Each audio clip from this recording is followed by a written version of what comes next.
Hello you and welcome back to the channel, and today we're going to be talking about The Last of Us Part 2.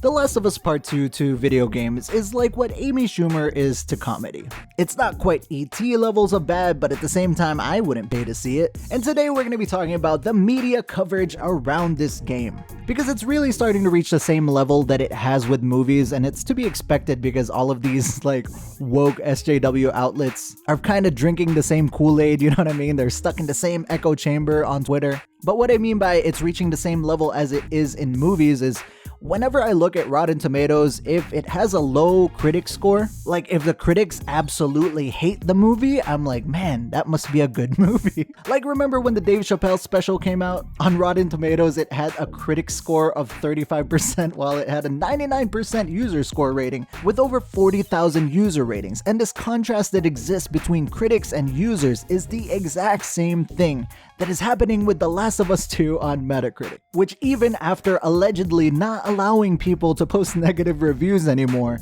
is still sitting at only a 5.1 user score against a 94 critical consensus. The critics are completely out of touch and disconnected from reality and what people want. There was a time when their purpose was to inform the public of what is good and what is not. Now it's to inform their colleagues of how woke they are, how in touch they are with their feminist side. And for some reason in their heads, the way they feel like they can do that best is by attempting to discredit anyone who opposes what they say. In this case, it's the fans. Well, the article we're about to get into is like, you know how we all say that Neil Druckmann shit all over this game? Well, that would be impossible because the writer of this article we're about to read has been openly swallowing all that shit directly out of Neil Druckmann's anus. The Last of Us Part 2's man-baby backlash is a stain on fan culture. The culture wars have come for The Last of Us Part 2 in spectacularly moronic fashion. It's Star Wars The Last Jedi all over again. This dude actually likes The Last Jedi. Anyway, it's written by this stud muffin right here. I feel like it's very important to see that the dude who's writing what we're about to read looks like this. And I'm sorry, but I'm gonna keep reminding you guys of this because it just makes what he's writing even more ridiculous than what it would have been otherwise. The Last of Us Part 2 was always going to be divisive. It was written to evoke anger and frustration and upset and debate. In a recent interview with the game's director, Neil Druckmann, he told us so that he wanted to dismantle a game that so many gamers in the world hold sacred. So why the fuck are you surprised about people not liking it? So now that everybody's angry and frustrated and upset and are debating, you take issue with it. This is the mindset of these people, man. They're the type of people that would like walk up to you and be like, go ahead, hit me. And then you hit them, they'll be like, oh my god, why'd you hit me? You knew what you were setting out to do. You knew that you went in here trying to destroy what everybody held sacred, and when they ended up not liking that, it's an issue. While there have been plenty of well-articulated critiques of the game's ultra-violent revenge quest, one particular fan constituency, primarily internet man-babies and basement lurkers, has reacted especially badly. In fact, their response has been more aggressive and dramatic than ever. Let me remind you, this is what the guy looks like who's saying this. Man-babies and basement lurkers, this guy says. I honestly don't know how anyone within the industry can read something like this and take this guy seriously anymore. Like, as far as like a respectable journalist, because it's just like, this is pathetic, dude. But it's gonna get so much worse. In this paragraph, he basically compares the hate to what Mass Effect 3 went through and No Man's Sky went through, but the interesting part is when he says, you need only look at Star Wars The Last Jedi to see how toxic fandom can become when it weaponizes itself to protect the thing it purports to own. It's such a weird, disingenuous way of phrasing it to say, oh, things they purport to own, when it's really them protecting things that they love. Kind of like what you're doing, assuming that you love The Last of Us Part 2. Do you purport to own it though? Like, does this thing only belong to you? Because that's what you're trying to argue here. You're here defending The Last of Us Part 2, The Last Jedi. Why do they all start with the last? Is that a thing moving forward? But it's in no way different from the other side. You're doing the exact same thing. In case you forgot, this is Sam White. The most direct expression of that ire is usually in the form of review exploding. This charming practice entails a horde of sweaty incels. Reminder, this is what the guy looks like. Heading to Metacritic or any other user review-based outlet, such as Steam, to have their voices heard in what can only be described as an ultimate Karen move. Coming from this guy. It's the I want to speak to the manager of the video game world, in which gamers, who more often than not have decided that one facet of a game irks them and therefore the entire product is worthless, head to a review site and collectively review the game with the lowest score possible. It's a protest, a boycott, a total rejection of everything the game stands for. But apparently the opposite is fine. When people go and blindly give 10 out of 10 score reviews, no issue there of course, but when people do the opposite, there's an issue. Again, I already talked about this in a previous video. I don't inherently agree with 0 out of 10 reviews. It doesn't make sense to me. I mean, this game was probably like a 3 at least, right? I mean, if I realistically look at the user reviews, it does land around where it is right now in a 5 out of 10, which makes the 0 out of 10s completely valid when the opposite side is doing the exact same thing but giving 10s only. I talked about this in the last video, but some dickhead actually made the argument to me that the PlayStation Store ratings were more valid because you had to own the game in order to leave a rating. Because all of these dickheads would like to make the argument to you that you need to own the game and have played it in order to leave a rating. But then someone pointed out to me that the game had like 6,000 something 5-star ratings before the game even came out, and I was just like, wait, are you serious? So I looked into it, and he was absolutely right. Look at this snapshot from June 17. 2 days before the game came out, 6,986 5-star ratings. What about on June 14? 5,255 ratings. This is 5 days before the game came out. This goes all the way back to September 27 of 2019, where it said released February 21, 2020, and it had 79 ratings already at the time. So this is the opposite. These aren't any more valid than the 0 ratings, and when this exists, how do you combat it? Obviously by giving 0 ratings. So I don't agree with 0 ratings, but man, that's the only way to combat this kind of nonsense. Shit, this is even probably worse because it looks like these are just fake ratings thrown out there by Sony on their store to mislead you into thinking the game is better than it actually is. But let's not take an issue with that. Let's only take an issue if it's against our side. Fucking nonsense. The Last of Us Part 2 might have sold 4 million copies in the first week, becoming PlayStation's fastest selling exclusive ever, but it has attracted review exploders on an epic scale.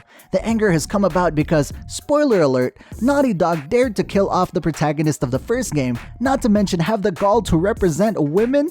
Oh god, this nonsense again. L's, T's, and black people. Wow. Do you think they're aware that they're lying sacks of shit when they write crap like this, or do you think they're oblivious to it? This twat even added black people to the argument. That's new. He's the only one who's done that so far, but let's continue with this paragraph and we'll address that. This is something Naughty Dog pushes for in its games because ultimately it leads to better stories, Cuckman told us. Ashley Johnson, the actress behind the character Ellie, shared a story with me where someone came up to her and told her The Last of Us gave her the courage to come out to her family.